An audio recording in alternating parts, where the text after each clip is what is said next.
Well, good evening, everybody. Welcome once again to the Meat and Potato Show, conservative talk and awesome rock, and we are broadcasting here on the YouTube channel, Meat and Potatoes 2012, here at our Ambush Studios here in Worcester, Massachusetts. The candidate interviews 2015 roll on here at Old Ambush Studios. We've been doing this since 2008. It's rolling along. We're going nationwide. We're even starting to go international, and more people are calling in local because local politics becomes national politics. Ladies and gentlemen, I've had the pleasure of interviewing many candidates across the country here in the state of Massachusetts. This candidate is no different. It's right there in the top 5, top 10. I mean, it's unbelievable here. I've gone over her sites. I've looked at her positions on everything. And here we go, folks. Here's the other lie that the left wants to give you. That anybody running as a conservative Republican is some white racist male. Ladies and gentlemen, this individual will defy all those narratives here. She graduated from Western New England University School of Law in 2012. After graduating, see, she did this twice. From Bay Path College in 2009 with a bachelor degree of arts in legal studies. She's running for City Council in Ward 7, Springfield, Massachusetts. Republican candidate Lillian Gray. Lillian, absolutely fantastic. Thank you for calling into the show. How are you tonight? I'm well, thank you. How are you? I am doing fantastic. It is so great to talk to candidates who are running in the grassroots, all right, Lillian, I'm going to say it. Lillian, you're a black female and you're a Republican conservative. I mean, what the hell's going on here, Lillian? I mean, come on. No pressure, right? It makes for interesting dinner conversation. It really does, right? And it all started, I was naive. I was 18. I was excited to be a voter, and found out Bush was running. And my mother was a Dukakis Democrat, and I thought, that's not for me. So I went independent. And then Father Bush loses against Bill Clinton. Well, I took a serious look at Bill Clinton, and I went to the conservative side and I never looked back because it lines up. It lines up with so much of what I believe keeps America sound and safe. And so here I am. And oh, by the way, I happen to be black. I know, really. You happen to be black. Well, what's that thing that the George Carlin skit? Oh, Colin Powell. Well, he just happens to be black. It's so funny in there. It is. And you know what? I'm gonna get back into the topic a little bit here on the script that I have here. But you know what? It really does. I'm gonna talk euphemistically a little bit about race. It's so silly. It's really so stupid and so silly. I mean, part of being an American, never mind if you're a Democrat, Republican, conservative, liberal, you're an American. And you have every right to either political party, either faith, either anything that you choose to affiliate with. But, Lillian, are you seeing a little bit of push from the left? It's like, you're a black female. Why are you turning against the liberal Democrat? You know, that whole paradigm. Are you seeing any of that at all in the race at all? So, I see that in a lot of places, sort of to the lead up to, before I decided to run for office, I've had people come up and say, oh, did I mention I'm Catholic, right? And I've had people come up and say, well, you're black, you're supposed to be Baptist. Sorry, you're black, you're supposed to be liberal, because, liberalism saves black people. Well, sorry, these are just their biases and their boxes. So I've been getting pushback for many years, and on the campaign trail, God love the liberals, they sort of put themselves into a knot over, well, what do we do as a black conservative? Oh my gosh, woman? And so it's been kind of fun to see the contortion going on of how they're wrapping their minds around it. But pushback is sort of like second nature to me at this Sure. I get some friends and family, when I introduce myself in public, and I get the, you're a Republican? It's like, yeah, don't get disappointed, it's good, it won't rub off. Well, don't say that. Don't be disappointed. To say, yeah, I am. Yeah, you got a problem with that? I am a Republican. I'll tell you, that's the, yeah, but that's the craziness. That's the craziness of what's going on currently in this country. It's a weird psychological that's going on here. In fact, while we're on this subject, in various cities, Chicago, Albany, New York is bad. Some of the inner neighborhoods of New York, Springfield is bad. Some of the inner city neighborhoods here in Worcester, Massachusetts, where we're filming from, are bad. And what I'm talking about is I'm talking about that inner gang violence, that inner black community violence that you see in cities all over the place. And then I know that there's shootings, there's police shootings, there's violence. I understand that. We've covered it here on the Meat and Potato Show. But now here you have this Black Lives Matter group coming out, blaming, pushing for more violence against the police. Is there a disconnect here as far as what that group's doing and what's actually really going on in the inner cities across the country? Go ahead, Lillian. Well, so I couldn't tell you what's going on in inner cities. I'm not one of those community leaders that want to put my hand down and claim I'm talking for thousands of people. Interesting. I don't know when it became fashionable to sort of celebrate, I don't know, the decline of American families, because that's what is a factor, I believe, that hurts black families the most.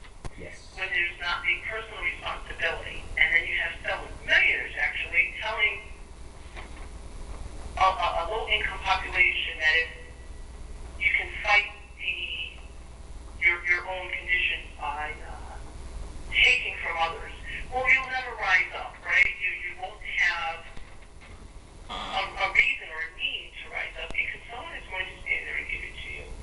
And maybe that's one of the disconnects. Because you're always sitting along with your hand out, you're only going to get what's in your hand. But I honestly, I don't know when that became okay, and if that's really the disconnect. I truly just don't know. I think you're right, and what an absolutely fantastic answer. I mean, somebody like you who's going to be in a position of leadership and management and decision, to honestly say, you know what, I don't know where that disconnect came from. Because it doesn't show a lack of knowledge. It shows, actually, a lot of knowledge where we've been looking into this for so long that at this point in time we're scratching our heads saying we've looked into this for so long and talked about it for so long, but we still can't make that connection. We don't know why. We're supposed to be living in a new era. I mean, for crying out loud, we've got an African-American president. Wasn't that supposed to be the pinnacle, the quintessential thing? When did we devolve back into America is a big racist country? Lillian, go ahead. So I did my undergrad in an accelerated situation, so it was a associate bachelor's degree inside of 3.5 years. And in that came John Roberts, Alito, Yeah. and Obama, all Yeah, in right. the same cycle. And it's an all-women's university now. It's a great place of learning. In that cycle, we're seeing all these changes over, a very compressed time frame. And when we're excited to have a woman Supreme Court justice, and we get 2 males. All right. But we should still embrace that, right? It's someone being successful. Obama comes in, and now we're excited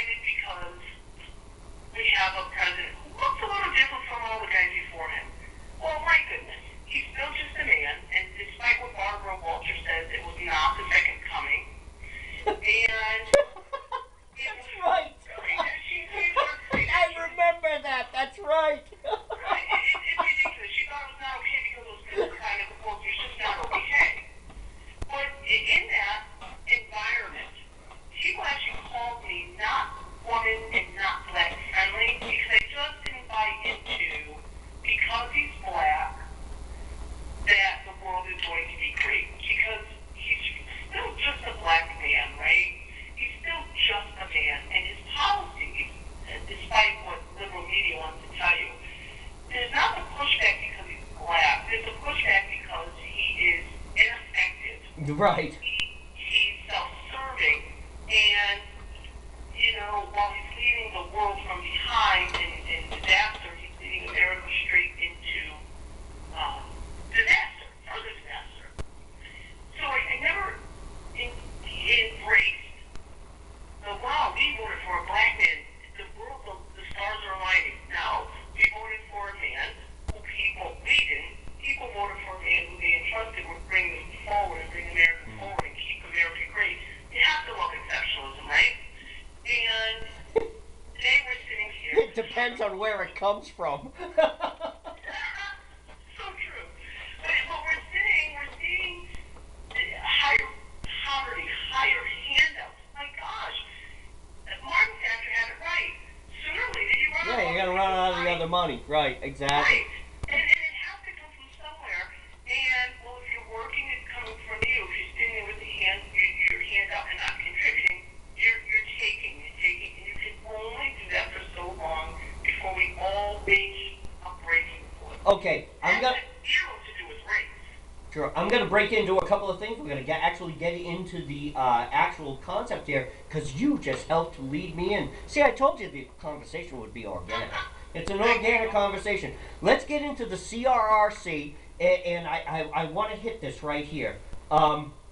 This is a quote from one of the interviews that you had. Family safety and stability, Gray said. These are the goals I intend to bring forward as a candidate and, if the voters decide, as a counselor. The demographic numbers in the black community are not very encouraging. This is the interview now. Black Americans still account for over 25% of unemployment. Most abortions occur in the black community. Fatherlessness, gangs, an educational void. Black on white crime. It accounts for the overwhelming amount of crime that's out there. Again, I said it before, this is an era of our first black president. I want to talk a little bit about that economic, and part of it, it brings down the family. You know that when an economy fails, everything starts to fail from there on in. But it seems to have hit the black community hard enough. Let's look at the CRRC. This is something that was going to come into Springfield, and I don't know, I'll let Lillian take it over here, but let me read a little bit from the article that's in here in Mass Live. Instead of approving this deal, 4 councilors voted to send this tax incentive agreement back to committee, including Councilor Tim Allen, and we'll get to Lillian's opponent, Tim Allen, in a minute. If Springfield is to ever move forward and expand its tax base, it must present an image as business-friendly. For something so obviously beneficial as this company, it's a terrible message to promote the image of a city willing to wage battle with industry every step of the way. More taxes, more regulations, more laws, more government, less representation. It seems like this whole thing, getting back to what I said earlier about the problems in the black community. Here's a company, and it's not just this company. Let's say there were 500 companies or 12 companies that wanted to just come in to Springfield somewhere, anywhere, set up. Who's the base? Who's the workforce? This could turn everything around, but we still have all these regulations. We still have, as we can see in the article here, and it'll be up on the Meat and Potato Show with this interview, that Springfield, just like Worcester, says one thing but does another thing. And it hurts the black community, doesn't it, Lily?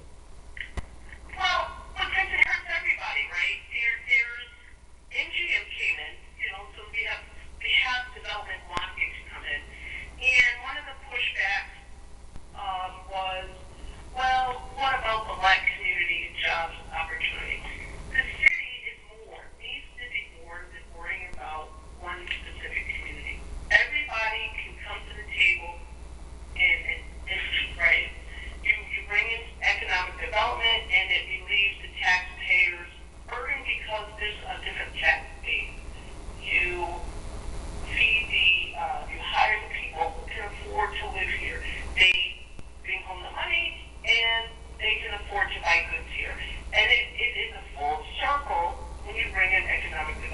Sure. that is every community. Why? It should not adversely affect any community if every community is included. And businesses, I've been doing these interviews, these candidate interviews for a number of years now. And I remember in 2014, we were talking about economic development here in Massachusetts to the various candidates that were running. I wish you were running back in 2014. I would have loved to have had you at my symposium in August. It would have been a great show. But we're going to be doing more stuff, and I want you on the show as much as possible as this campaign season progresses here. That what you're saying isn't any different from what the other candidates last year were saying, is that there's no companies chomping at the bit. And when I say chomping at the bit, I mean looking at Massachusetts as, that's a low tax state. Yeah, that's an easy regulation state. Yeah, that's a right to work state. Anybody can get a job. Yeah, that's cool. Yeah, anybody. Yeah, all right. Let's go there. Let's put up a plant. Let's start our. You know what? We just invented that new thing. Let's go to Massachusetts and start and buy an old building. I don't know, and start a business there. These things don't exist for companies here in Massachusetts. In fact, at the beginning of this article that we just read here from masslive.com, and this is something that Lillian Craig had been interviewed in. And I'm not reading Lillian's points here, but I'm going to read a little point on the article, and Lillian can chime in on this. Right at the head of the article, and it's by Lillian Gray. Massachusetts has a reputation of being a difficult place to do business. Mass Mutual CEO, yada yada, that he is approached every week with economic incentives to move the company to some competing state. That's my point. No company is chomping at the bit to say, let's go to Massachusetts and build a building and start this new thing we invented. Nobody is doing that. We talked about it in 2014. This is my point today. And getting back to the CRRC and the article that you wrote here, Lillian, isn't this what's going on in Springfield? Yes, and the whole everything going into committee, right? At the 11th hour, the city council wants to change the rules. CRRC is a great example of a company coming into Western Mass, coming into Springfield, and doing everything they're asked to do. And suddenly this pushback from elected officials to sort of drag the process out unnecessarily. If a PRF makes sense on Monday, certainly 3 or 14 days when you vote for it and you vote yes. If it doesn't make sense on Monday, but you, I guess, maybe need to do some grandstanding to go home and say, gee, I fought for you, the vote. It makes sense for Massachusetts, for Springfield, specifically Springfield, to stop being unfriendly to businesses. We cannot constantly be in an adversarial role with these. Look at the biomass issue. That is a company. Palmer Paving has been in Springfield for many, many years. Springfield loved them enough that they hired them for major paving jobs, right? They've done Carew Street, they've done different side streets, they've done Summer Ave, that whole redevelop of the intersection. What makes you think they're so shady now that they would put pollutants in the air? They have passed EPA standards. My goodness, let them break ground and bring in industry and bring in jobs and bring in opportunity. Oh, and by the way, relieve the tax base.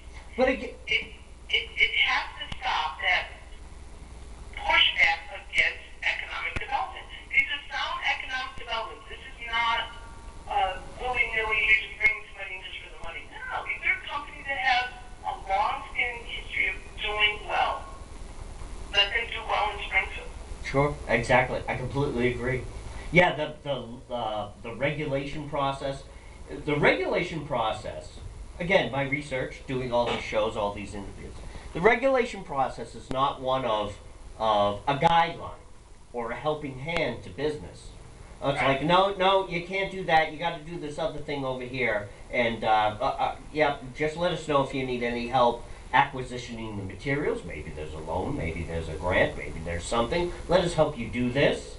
We're the regulating business. We represent you, the people of the United States. That's our job. No, it's punitive. No, you didn't do that. Oh, see, you didn't do that. Well, here we go. I got to write you a $10,000 fine. Here you go. It's like, dude, I didn't know I had to.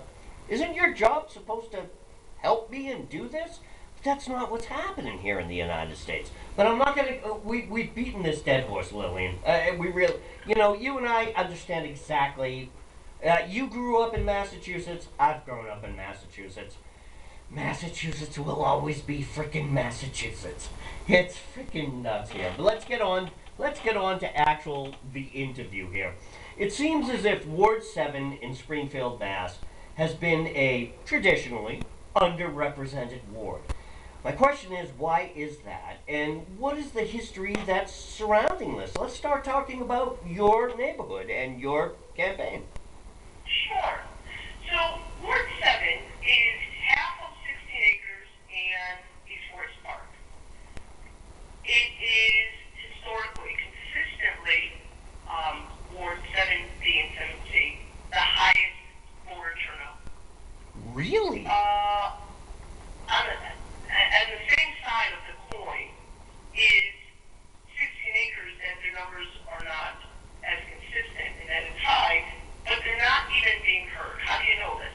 Because when I walk around, when I first decided to run, when I walk around, they go up out there long before representation came into play, and listening to people tell me, you know, I don't know who the counselor is. Or, sure, I emailed. You know, you have to knock on about 70, 80 doors before you find someone who even knows the name of the incumbent. Wow. The ones that do know can tell you, I emailed them 4 or 5 times and nothing, so I'm not interested in anything you have to say. You have to sit and listen and talk. If Ward 7 were just East Forest Park, then Ward 7 has a seat at the table. But Ward 7 is significantly more than East Forest Park. My husband and I live in East Forest Park. It's a wonderful part of the city, but it's more than just literally my neighbors. It's a large enough community. We have a golf course in Ward 7. You could be in Ward 7 and there's 2 little shopping centers that you could be entertained, buy your groceries, buy your clothing, and never leave Ward 7. You can go and get medical treatment and never leave Ward 7. Interesting. But there's isolation inside of Ward 7.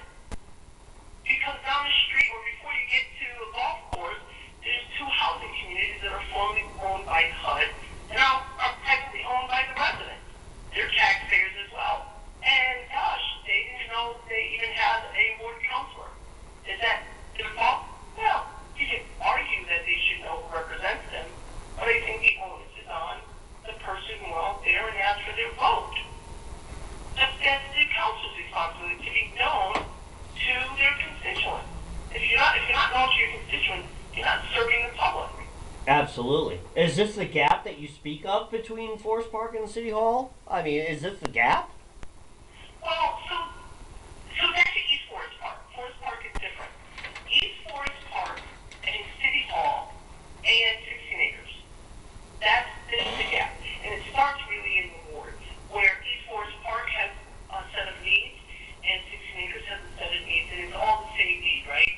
We want our families safe, we want our children safe, we want sound economic development, and we want our police in the communities long before there's issues in the community.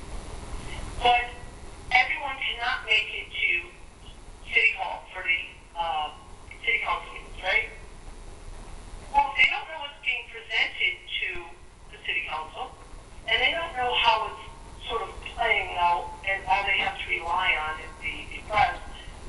Well, then there's not communication. Yeah, they're not going to get anything. Because even here in Worcester, yeah, it's the only way I get any feeds on what's happening in City Council and what's happening here in the city of Worcester is through the various people that I know, through the Tea Party group, through the other social media and liberty cause movements that I belong to.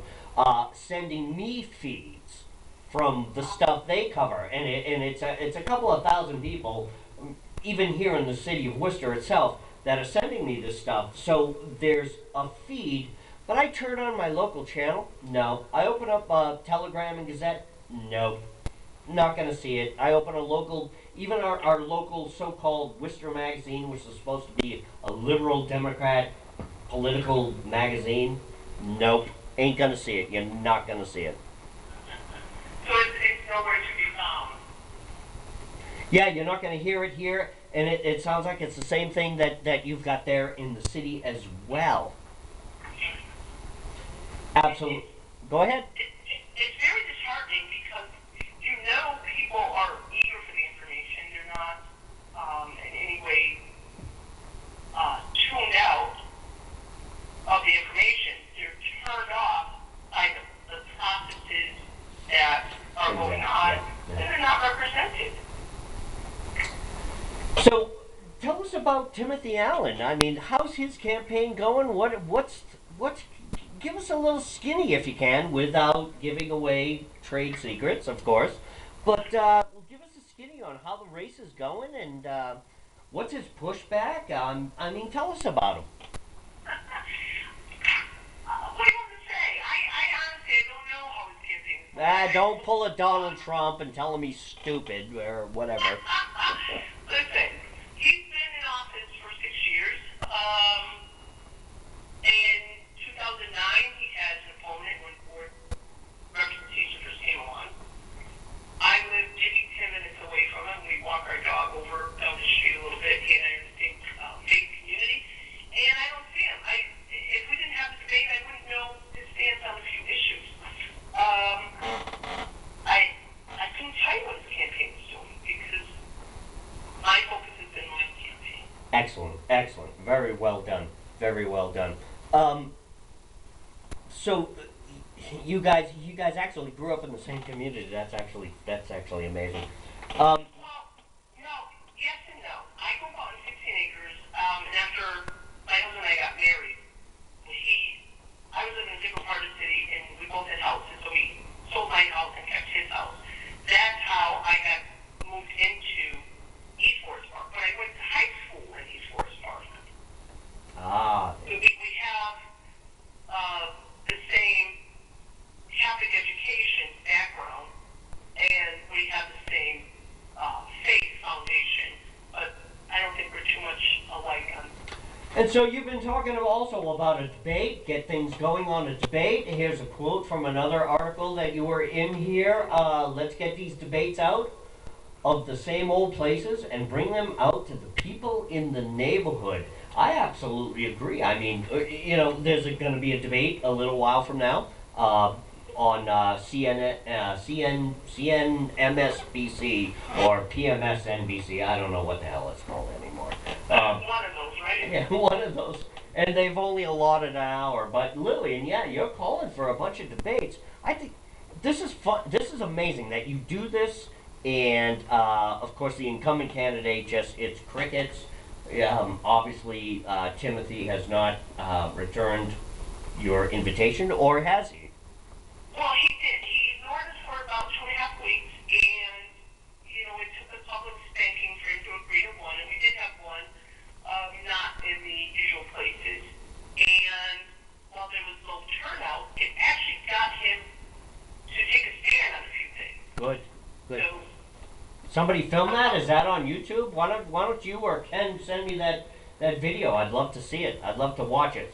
In fact, I had asked Ken, I said, hey, send me all the stuff on Lillian. He did send me a lot of great stuff. I would have loved to have seen that debate. That would have been great.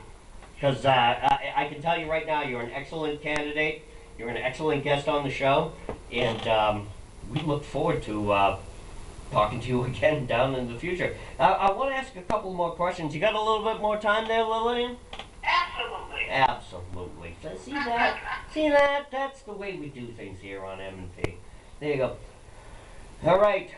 Have you been called out on the left from your party affiliation? Even your faith? So, yes, in not always a polite way. I've had people, again, come up to me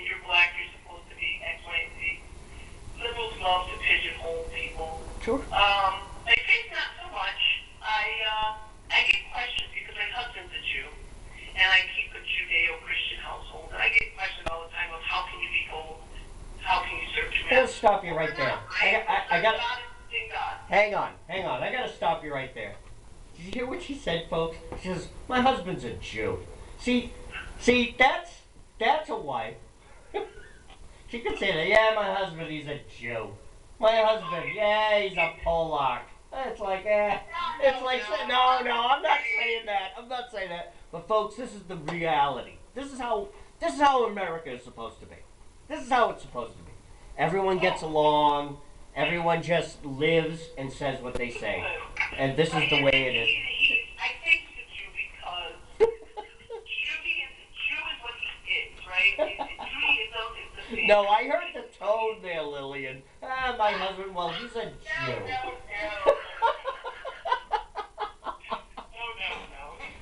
He's a good man. He took a little Cut. We're going to edit that. Edit. He actually took a little beating in the bloggers. You know, he's a retired Air Force, 22 years. So he's put his life on the line for people to be able to sit anonymously at the keyboard and trash him.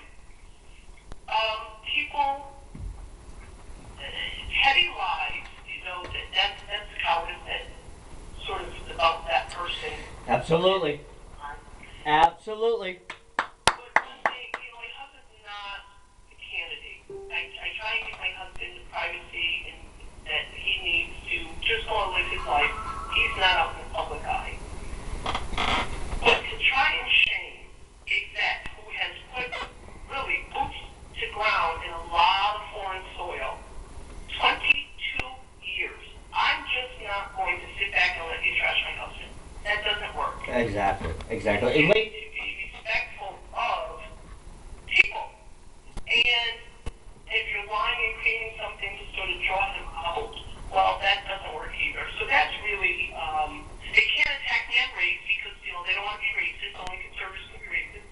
But to try and attack me on the home front, well, it's just despicable. And my husband and I both have a strong, solid foundation in God, and you know, we've been through worse. We lived in a hotel for 7.5 months while our home was being rebuilt from the tornado. Right, from the tornado, I read all that. Yes, exactly. Yeah, that was a horrible time for all of you out there in Western Massachusetts. But you know what? There you go.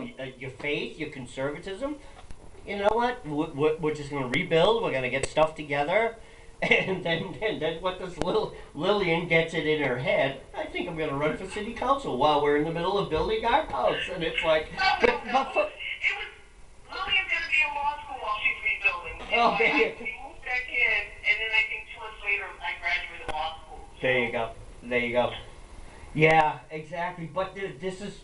Well, guess what? This is it. This is old-fashioned Americanism. This is what you do. I mean, we were just talking earlier about some of the problems of the inner city, talking about the problems of the way the left assails conservatives on just rolling up their sleeves and wanting to get things done, which is what this country used to be built upon. And Lillian, tell us your vision for Ward 7 moving forward. Once you do get into city council, and we'll talk about your numbers in a second. Okay.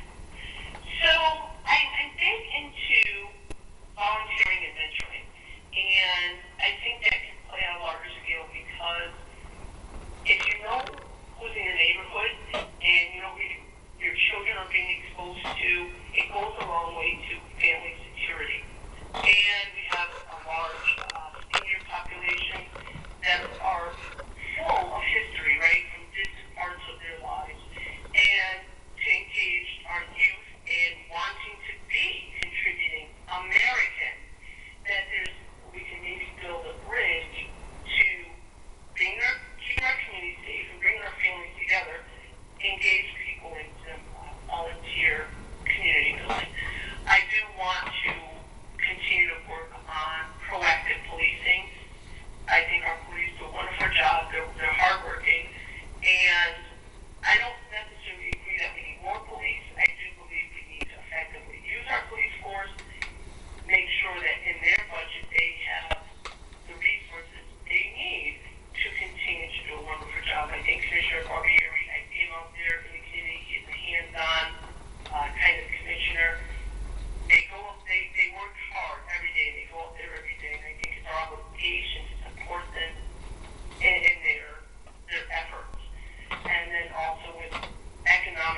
I remember back in the early 80s, I was a youngster, first getting into rock and roll, playing in my bands, and I loved rock, and I used to go out to the Springfield Civic Center to see tons of rock concerts, and it was cheap. And I know I'm talking back in the day, and I know it was cheap back in the day. But that's not what I'm talking about as far as, oh, I wish things were cheap again. No, what Lillian and I are talking about is there's too much gobbledygook. There's too much stuff on top of everything. And to bring businesses back in and to make things more viable, we're not asking, Lillian would agree with me, this is not we're going to give tax breaks to the 1%. No, this is, how about you give tax breaks to the guy who saved for 10 years $100,000 because he wants to start his business that he's always wanted to start.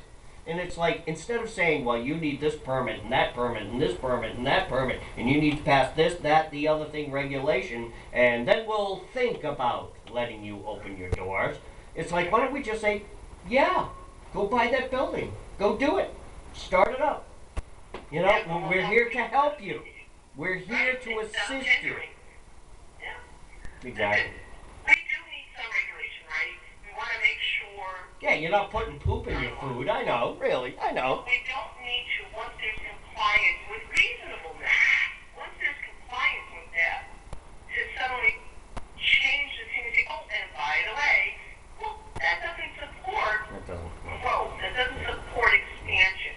We want people, if they're willing to invest in Springfield, we need to invest in them. They're putting some money out. When they hand over that money and pay those fees, it is our obligation as elected leaders to lead, not hinder. Be a regulatory body to the point where people can be successful and expand and grow and start and whatever they need to do, and not close doors. I have talked to business owners. One guy he lives in the ward and his business is in the ward. His rental property is in the ward, but he's had to lay off because it was a choice of lay off or shut his doors. Right, sure, right. That shouldn't be. He should be able to go to the city and say, hey, any money for economic development? He's got both feet and both arms in this city. He shouldn't be fighting with the city to expand and to stay alive. Right, and let me stop you there. It's not should he go to the city council and say, hey, is there any help for me? No. He shouldn't have to ask for that help in the first place. There should be an economic model where it's like, I can expand, I can build, I can do this, I don't have to lay off my workers, and I can still expand my business. That is the model that should be. Very true. I would support that, yes. Yeah. Having a model there, clear, decisive steps, that if you go from A to Z, at Z, the rules won't change, you'll be able to expand, right. You'll be able to open, and along that path, there's support and guidance of what needs to be done. I would support that. Lillian, for growth. Lillian, it has been phantasmagorical. If you ever, chitty bang bang. You look it up. Oh my God. Yeah, it's the phantasmagorical machine. It is. Go ahead, kid. Look it up. Hey, Lillian. I know. Yeah, drink a bottle of wine, watch Chitty Bang Bang. Trust me, it'll bring back memories. My memories don't include a bottle of wine, but I can go with this. Lillian, give you a website. I've got it here on the camera, and we're going to broadcast it. We're going to put up the link anyway on the video, but tell our audience how to get hold of you. You can reach me on Facebook at facebook.com, VoteGrade7. I have a Twitter handle at VoteGrade7, and email votegrade7@gmail.com. I promise I do not ignore you. You can email me and I will get back to you ridiculously fast. If I don't get back to you in 24 hours, well, that'll be the day I think I probably had no technology. It won't happen. Yeah, exactly. But please, email me, Facebook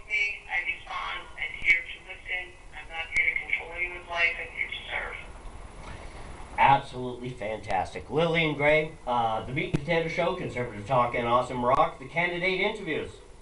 Roll on in 2015. Conservative, Republican, running for City Council in Ward 7 of Springfield, Mass., Lillian Gray. Lillian, thank you so much. We will talk to you soon. Thank you. It's a pleasure. Good night. Good night.